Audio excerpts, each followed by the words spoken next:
नमस्कार साथियों, आज की क्लास जो राजस्थान अर्वाचीन कवि हैं उस विषय को लेकर के है।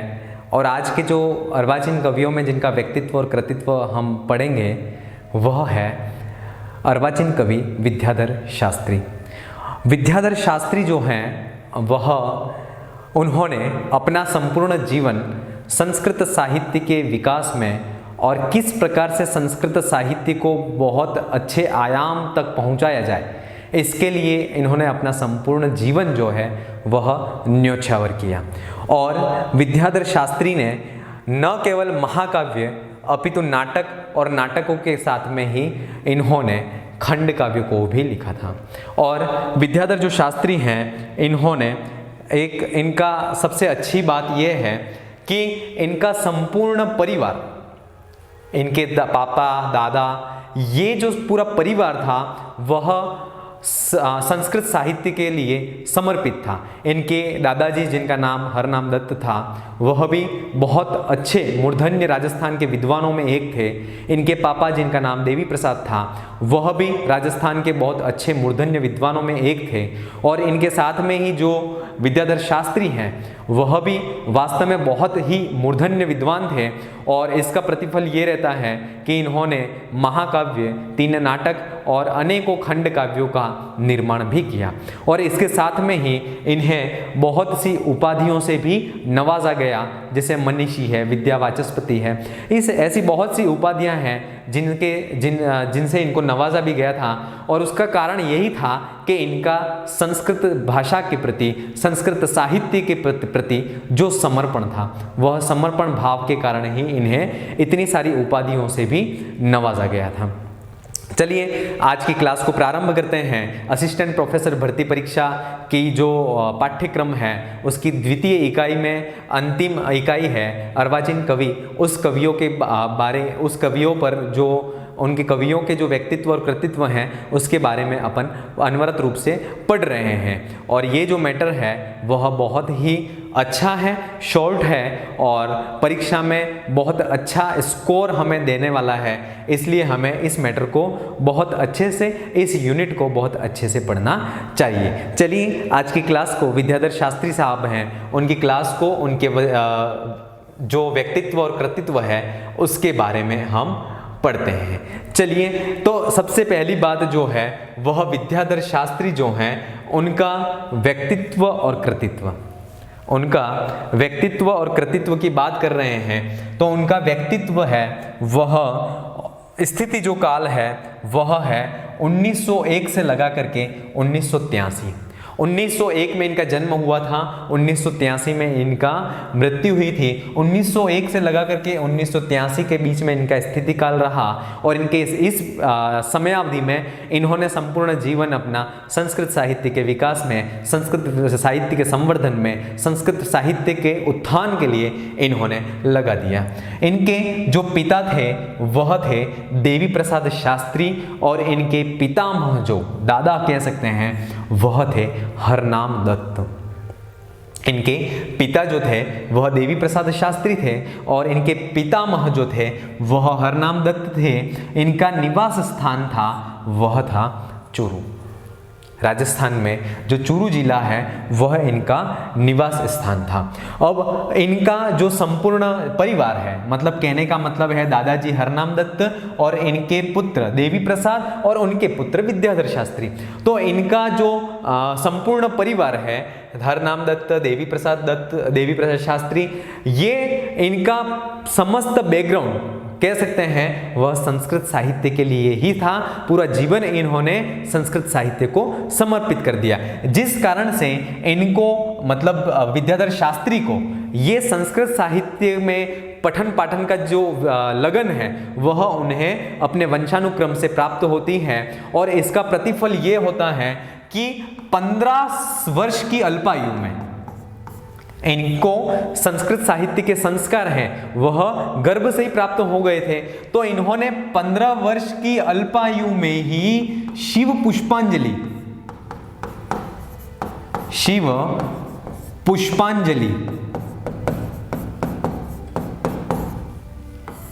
इस नाम से स्तोत्र काव्य की रचना की।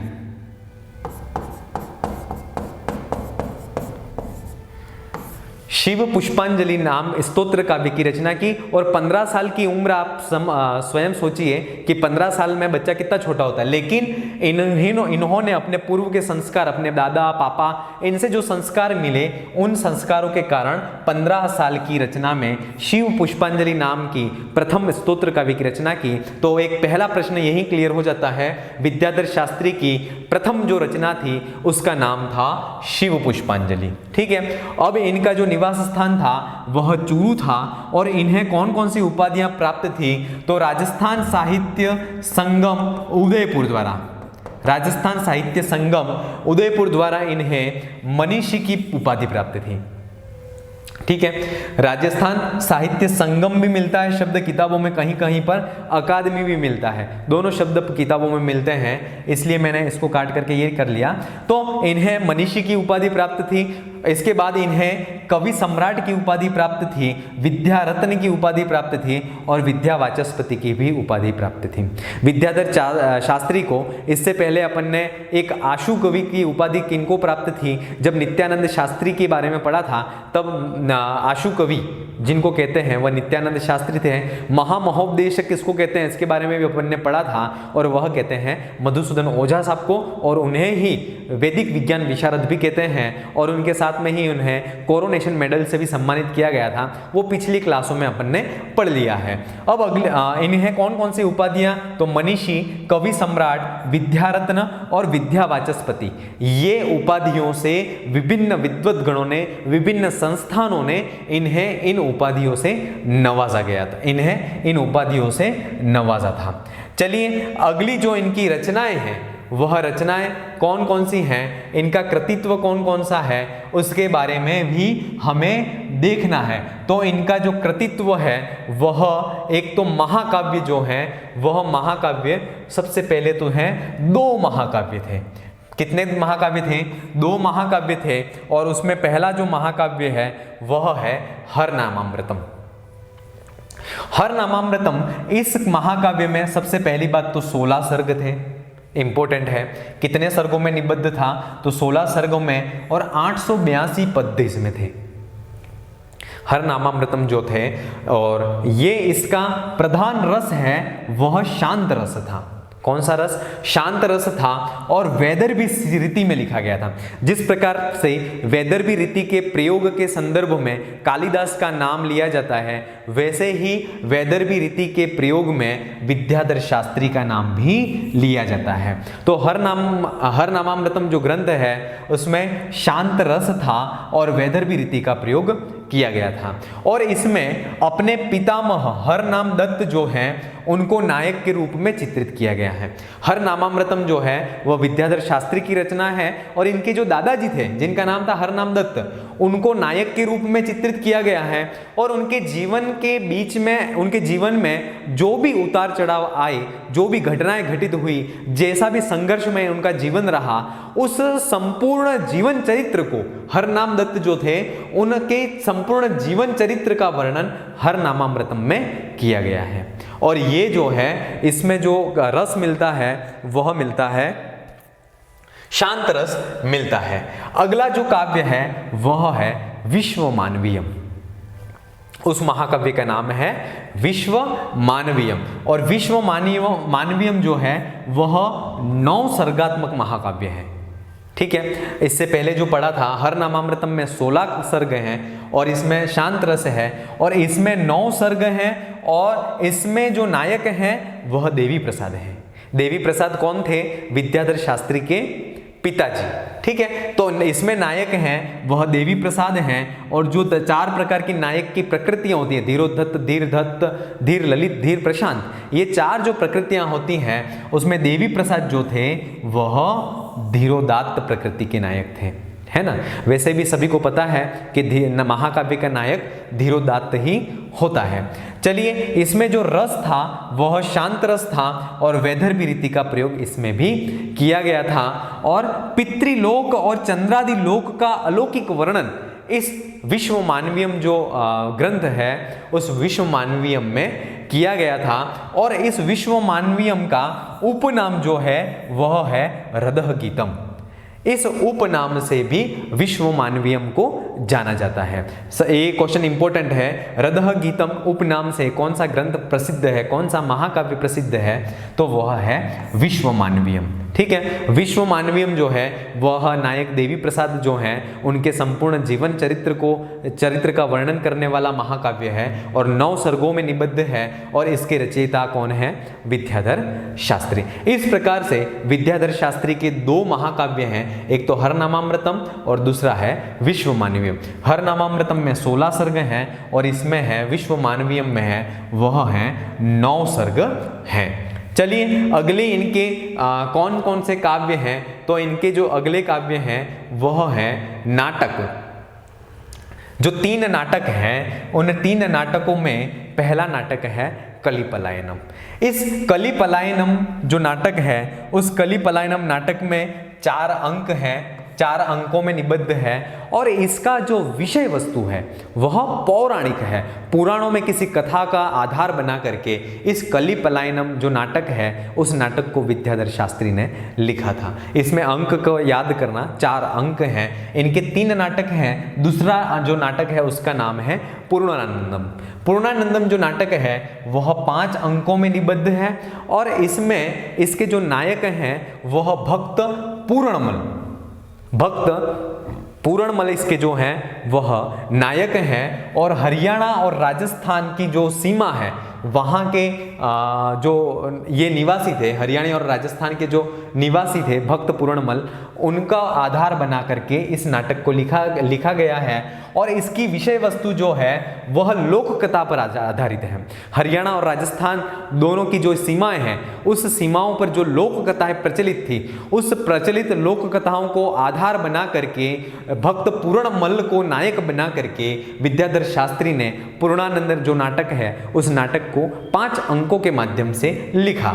अगला जो नाटक है वह बहुत ही इंपॉर्टेंट है, दुर्बल बलम, और उसमें अंक जो हैं वह 4 अंक हैं। 4 अंकों में इसमें जो नायक हैं वह हैं बौद्ध भिक्षुक आनंद कश्यप। इसके जो कह सकते हैं इसके जो नायक हैं वह हैं बौद्ध भिक्षुक आनंद कश्यप हैं। और एक सबसे इंपॉर्टेंट बात है, इसकी विषय वस्तु है वह तिब्बत देश के स्वतंत्रता संग्राम पर आधारित है। इसकी जो दुर्बल बलम जो है उसकी जो विषय वस्तु है, संपूर्ण नाटक का जो मंच पर मंचित होने वाला भाग है वह तिब्बत देश के स्वतंत्रता संग्राम पर आधारित है। और इसके जो नायक हैं वह बौद्ध भिक्षुक आनंद कश्यप हैं। ठीक है, एक चीज याद रखना, विद्याधर शास्त्री के 3 नाटक हैं जिसमें पूर्णानंदम जो है जिसमें 5 अंक हैं, बाकी जो कलिपलायनम और दुर्बल बलम ये जो 2 नाटक हैं उसमें 4-4 अंकों का समावेश किया गया है। अगली जो रचनाएं हैं वह हैं खंड काव्य हैं। और वह खंड काव्य कौन कौन से हैं, तो सबसे पहला जो खंड काव्य है वह है शिव पुष्पांजलि। शिव पुष्पांजलि विद्याधर शास्त्री की सर्वप्रथम रचना है और ये ऐसा स्तोत्र काव्य है भगवान शिव की स्तुति में लिखा गया था। और जो जब विद्याधर शास्त्री 15 साल के थे तब यह काव्य लिखा गया था। और 21 पद्यों में भगवान शिव की स्तुति की गई है। ठीक है, कितने पद्यों में की गई है, तो 21 पद्यों में भगवान शिव की स्तुति की गई है। अगला जो खंड काव्य है वह है विद्याधर नीति रत्नम। 162 शिक्षा युक्त पद्यात्मक खंड काव्य है और इसमें ये जो 162 पद्य जो हैं उनका जो विषय है वह है आत्मविश्वास, आत्मगौरव, कर्म महिमा और विश्व बंधुत्व। इन विषयों को आधार बना करके विद्याधर शास्त्री ने विद्याधर नीति रत्नम नाम से 162 पद्यों में इस विद्याधर नीति रत्नम काव्य को लिखा है। और इनके जो विषय हैं वह ये हैं आत्मविश्वास, आत्मगौरव, कर्म महिमा, विश्व बंधुत्व। चलिए अगली रचना है वह है लीला लहरी। ठीक है, लहरी त्रयी जो काव्य हैं उसके रचयिता विद्याधर शास्त्री हैं। और वह लहरी त्रयी कौन कौन सी हैं, तो इसमें पहला है लीला लहरी। लीला लहरी जो है वह शिखरणी छंद में लिखा गया 110 पद्यों में 110 पद्यों में लिखा गया काव्य है और अहंकारिता, आशा सूत्रम, आत्मा समर्पणम, उपनिवेदनम आदि विषयों पर उपदेशात्मक काव्य है। ये शिखरणी छंद में 110 पद्य जो हैं उनका विषय क्या है, तो अहंकारिता, आशा सूत्रम, आत्मसमर्पणम, उपनिवेदनम, ये आदि विषयों को आधार बना करके विद्याधर शास्त्री ने लीला लहरी नाम से काव्य को लिखा। अगला जो है वह है वैचित्र लहरी। उस काव्य का नाम है वैचित्र लहरी। अब वैचित्र लहरी जो है वह लहरी काव्य त्रयी में आता है। 45 पद्यों के माध्यम से जीवन की विचित्रता का वर्णन विद्याधर शास्त्री ने किया है कि किस प्रकार से जीवन में, व्यक्ति के जीवन में खुशियां आती हैं, किस प्रकार से व्यक्ति के जीवन में दुख आते हैं, उदासी आती है, नैराश्यपन आता है। इन सारी परिस्थितियों से व्यक्ति को कैसे फेस करना है, कैसे सामना करना है, इन सारी चीज़ों का वर्णन वैचित्र लहरी जो है उसमें किया गया है। तो ये जो है वह विद्याधर शास्त्री की लहरी त्रयी काव्य के अंतर्गत इसका भी समावेश होता है। और अगली जो रचना है उसका नाम है वह है मत्त लहरी।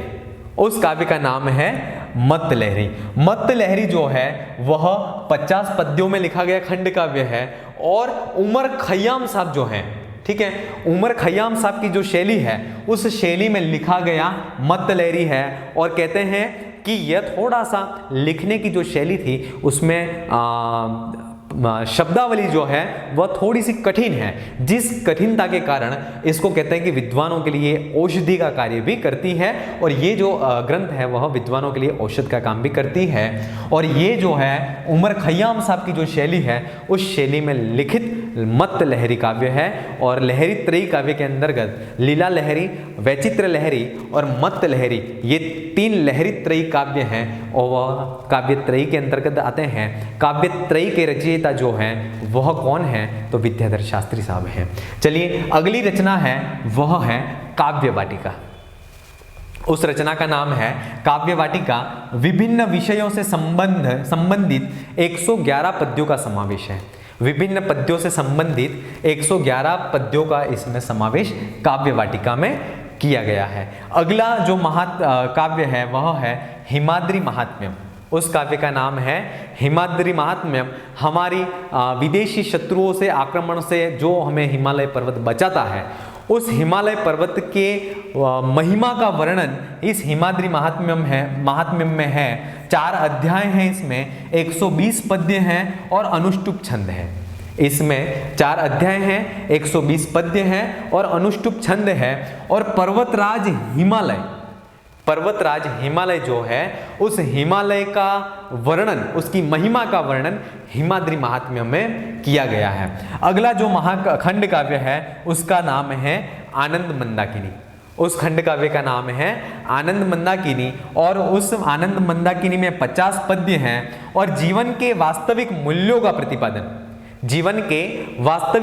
का प्रतिपादन इस आनंद मंदाकिनी में 50 पद्यों के माध्यम से विद्याधर शास्त्री साहब ने किया है। मत्त लहरी उमर खयाम की शैली में रचित है। काव्य वाटिका 11 जीवन के विभिन्न विषयों से संबद्ध पद्य हैं। हिमाद्री महात्म्यम, हिमालय जो है उसके महत्व का वर्णन है। आनंद मंदाकिनी 50 पद्यों में है। अगला जो है वह है विक्रमार्को महनीय कीर्ति। यह 40 पद्यों में लिखा गया काव्य है और इसमें बीकानेर साहित्य सम्मेलन में आयोजित विक्रम द्विसहस्त्राब्दी एक समारोह चल रहा था और इस महोत्सव के अवसर पर इस विक्रमार्को महनीय कीर्ति नाम खंड काव्य की रचना विद्याधर शास्त्री साहब ने की थी। इनके नाटक हो गए, महाकाव्य हो गए, खंड काव्य हो गए। इनके साथ में ही इनका एक सूत्र साहित्य जो संस्कृत साहित्य में बहुत ही प्रसिद्ध था। तो यह जो थे विद्याधर शास्त्री जो थे वह सूत्र साहित्य के भी प्रवर्तक थे और उनके सूत्र साहित्य 4 मिलते हैं: विकास सूत्र, नय सूत्र, साहित्य सूत्र और भारतीय साहित्य सूत्र। ये 4 जो सूत्र साहित्य हैं उनका नाम हमें याद होना चाहिए: विकास सूत्र, नय सूत्र, साहित्य सूत्र और भारतीय साहित्य सूत्र। इसमें विकास जो सूत्र है उसमें 21 सूत्र मिलते हैं, नय सूत्र में 11 सूत्र मिलते हैं, साहित्य सूत्र में 51 सूत्र मिलते हैं और भारतीय साहित्य सूत्र में 101 सूत्र मिलते हैं। सूत्र साहित्य में सबसे बड़ा जो है वह भारतीय साहित्य सूत्र है, जिसमें 101 सूत्र मिलते हैं। इस प्रकार से कह सकते हैं कि विद्याधर जो शास्त्री हैं इन्होंने सूत्र साहित्य का प्रवर्तन भी किया था, सूत्र साहित्य पर भी इन्होंने काम किया था। अब इनकी जो रचनाएं हैं इनकी रचनाओं को शॉर्ट ट्रिक्स के माध्यम से भी अपन देखते हैं। इसके साथ में ही इनके व्यक्तित्व और जीवन से संबंधित कुछ महत्वपूर्ण तथ्य हैं जो परीक्षा में पूछे जाते हैं, उसको भी अपन देख लेते हैं कि इन्होंने कौन कौन से पदों को अलंकृत किया और कौन कौन से इनके जीवन में महत्वपूर्ण घटनाएं हुई। तो सबसे पहले तो इन्होंने डूंगर महाविद्यालय बीकानेर में प्राध्यापक व्याख्याता के पद पर इन्होंने कार्य किया और वहीं पर डूंगर महाविद्यालय बीकानेर जो है उसमें विभागाध्यक्ष के रूप में भी 1935 में इन्होंने इस पद पर भी काम किया था। और सबसे मैंने बता दिया था कि 15 वर्ष की अल्प आयु में शिव पुष्पांजलि स्तोत्र काव्य की रचना इन्होंने की थी। ठीक है, और इस कारण यही था कि इनका संपूर्ण परिवार वह कौन सी भाषा, संस्कृत भाषा से जुड़ा हुआ था। इसके साथ में ही हिंदी विश्व भारती नामक संस्था की स्थापना बीकानेर में इन्होंने की थी। किन्होंने की थी? विद्याधर शास्त्री साहब ने। इन्होंने हिंदी विश्व भारती नामक संस्था की बीकानेर में स्थापना की। इसके साथ में ही राजस्थान धर्म संघ के अध्यक्ष के पद पर भी ये रहे थे। राजस्थान धर्म संघ के अध्यक्ष के पद पर रहे। 1956 में ये राजकीय सेवा से सेवानिवृत्त हुए और सेवानिवृत्त होने के बाद भी अनवरत रूप से संस्कृत साहित्य की साधना में, संस्कृत साहित्य के निर्माण में ये लगे रहे और इन्होंने संस्कृत साहित्य को अपना जीवन का एक उद्देश्य बनाया और इनकी समस्त रचनाएं विद्याधर ग्रंथावली में संग्रहित हैं। इनकी जो संपूर्ण जो रचनाएं हैं वह विद्याधर ग्रंथावली में संग्रहित हैं और यह लहरी काव्यत्रयी के प्रणेता हैं और लहरी काव्यत्रयी में वैचित्र्य लहरी, लीला लहरी और मत्स्य लहरी, इन 3 ग्रंथों का समावेश होता है। शॉर्ट ट्रिक्स के माध्यम से इन सारी रचनाओं को, इनके 2 महाकाव्य, 3 नाटक और संपूर्ण जो खंड काव्य हैं, इनको शॉर्ट ट्रिक्स के माध्यम से देखते हैं।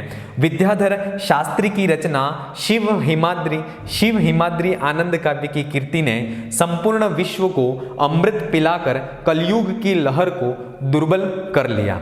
ठीक है, ये शॉर्ट ट्रिक्स है कि विद्याधर शास्त्री किसकी बात कर रहे हैं, तो विद्याधर शास्त्री साहब की बात कर रहे हैं। तो विद्याधर शास्त्री जो हैं इन्होंने विद्याधर शास्त्री से लेना है विद्याधर नीति रत्नम। इसके बाद लेना है शिव, तो शिव से लेना है शिव पुष्पांजलि। हिमाद्री से लेना है हिमाद्री महात्म्यम। आनंद से लेना है आनंद मंदाकिनी। ठीक है, काव्य से लेना है काव्य वाटिका। कीर्ति से लेना है विक्रमार्को महनीय कीर्ति और संपूर्ण से लेना है पूर्णानंदम। विश्व से लेना है विश्व मानवीयम। अमृत से लेना है हर नामामृतम जो कि महाकाव्य था। पिलाकर कली से लेना है कलिपलायनम जो कि नाटक है। ठीक है, 4 अंकों में। लहर से लेना है लहरीत्रयी, मत्त लहरी, लीला लहरी और विचित्र लहरी जो है वह लहर से लेना है। दुर्बल से लेना है दुर्बल बलम जो कि बौद्ध भिक्षुक आनंद कश्यप जो है इसके नायक हैं और तिब्बत की स्वतंत्रता संग्राम पर आधारित यह नाटक है जो कि 4 अंकों में है, तो यह दुर्बल बलम। इस प्रकार से विद्याधर शास्त्री की समस्त रचनाओं का समावेश इस शॉर्ट ट्रिक्स में आ जाता है। विद्याधर शास्त्री की बात चल रही है। विद्याधर नीतिरत्नम, शिव पुष्पांजलि, हिमाद्री महात्म्यम, आनंद मंदाकिनी, काव्य वाटिका, विक्रमार्को महनीय कीर्ति, पूर्णानंदम, विश्व मानवीयम, हर नामामृतम, कली पलायनम, लहर से लहरित रही जो काव्य हैं, मत्त लहरी, लीला लहरी, वैचित्र लहरी, दुर्बल बलम, ठीक है। इस प्रकार से ये जो विद्याधर शास्त्री की जितनी रचनाएं हैं इनको अपन ने शॉर्ट ट्रिक्स के माध्यम से भी देखा। अब आगे जो व्यक्तित्व कृतित्व से संबंधित तो अपन ने देख लिया। अब विद्याधर शास्त्री जो हैं इनके संभावित प्रश्न जो पिछली प्रीवियस ईयर में पूछे गए हैं उसके बारे में अपन देखते हैं। पहला प्रश्न है मत्त लहरी काव्य रचना वर्तते। मत्त लहरी जो काव्य है उसके रचनाकार कौन है, किसकी रचना है? तो श्री रामदवे महोदयस्य विद्याधर शास्त्रिणः हरिद्विजस्य गिरिधर व्यास शास्त्रिणः। तो ये जो रचना है वह रचना है विद्याधर शास्त्री की। मत्त लहरी जो है वह विद्याधर शास्त्री की रचना है। लहरी त्रयी में बार बार ये रिपीट कर रहा हूं, याद रखना कि लहरी त्रयी जो काव्य है उसके प्रणेता विद्याधर शास्त्री हैं और मत्त लहरी जो है वह भी लहरी त्रयी काव्य में आती है। विश्व हिंदी विश्व भारती संस्था की स्थापना किसने की थी? तो इसकी जो स्थापना है ब्रह्मानंद शर्मा, गणेशराम शर्मा, विद्याधर शास्त्री या मथुरानाथ शास्त्री। तो इसकी जो स्थापना है वह की थी विद्याधर शास्त्री ने इसकी स्थापना की थी। अगला है तिब्बतस्य स्वतंत्रता संग्रामाधारित रचना अस्ति। तिब्बत की स्वतंत्रता संग्राम पर आधारित रचना कौन सी है? पूर्णानंदम, हरनामामृतम, कली पलायनम, दुर्बल बलम। तो इसका सही आंसर है दुर्बल बलम जो 4 अंकों में है और इसके जो नायक हैं वह है बौद्ध भिक्षुक आनंद कश्यप। ये इसके जो हैं वह नायक हैं। तो ये कली दुर्बल बलम तिब्बत की स्वतंत्रता संग्राम पर आधारित है। अगले जो प्रश्न हैं वह और देखते हैं जो संभावित हैं परीक्षा में आ सकते हैं। तो विद्याधर शास्त्री महोदयस्य रचना नास्ति। कौन सी जो रचना है वह विद्याधर शास्त्री की नहीं है? तो लीला लहरी है, काव्य वाटिका है, हिमाद्री महात्म्यम है। ये सारी रचनाएं तो हैं। भातृ स्नेह जो है वह विद्याधर शास्त्री महोदय की रचना नहीं है। क्यों नहीं है? तो ये किसकी रचना है? तो ये रचना जो है वह नवल किशोर कांकर साहब की रचना है। किसकी रचना है? नवल किशोर कांकर जो हैं इनकी यह भातृ स्नेह रचना है। और जो कथा है ये क्या है? तो कथा है। ठीक है, चलिए अगला जो प्रश्न है वह है मनीषी इति उपाधिना विभूषितः रचनाकारः अस्ति। मनीषी इस उपाधि से कौन सम्मानित किया गया था? नवल किशोर कांकर, नित्यानंद शास्त्री, विद्याधर शास्त्री महोदय और गणेशराम शर्मा। तो इससे मनीषी पद से विद्याधर शास्त्री को सम्मानित किया गया था राजस्थान साहित्य संगम या अकादमी के द्वारा इन्हें सम्मानित किया गया था और वह नाम है, उस उपाधि का नाम है मनीषी। इस प्रकार से आज की क्लास में विद्याधर जो शास्त्री हैं उनके जीवन परिचय को, उनके व्यक्तित्व को, उनके कृतित्व को इन्होंने अपने संपूर्ण जीवन में 2 महाकाव्य, 3 नाटक और बहुत सारे खंड काव्यों के साथ में सूत्र साहित्य को लिखा था। और इस सारे संपूर्ण व्यक्तित्व और कृतित्व को हमने देखा और विशेष कृतियों के बारे में, उसके अंदर वर्णन किसका है और कौन नायक है, कितने अंक हैं, इस सारी चीज़ों को हमने आज की क्लास के माध्यम से देखा। और इसके साथ में प्रीवियस ईयर में जो भी प्रश्न आए हुए हैं विद्याधर शास्त्री के जीवन से संबंधित उनको भी हमने देखा। और उसके साथ में संभावित प्रश्न जो भविष्य में अगली परीक्षा में बन सकते हैं उसके बारे में भी हमने आज की क्लास के माध्यम से देखा। अगले कवि के साथ में, अगले कवि के व्यक्तित्व और कृतित्व के साथ में अपन नए वीडियो के द्वारा फिर मिलेंगे। तब तक के लिए आप अपनी तैयारी को अनवरत रूप से जारी रखें और तब तक के लिए धन्यवाद।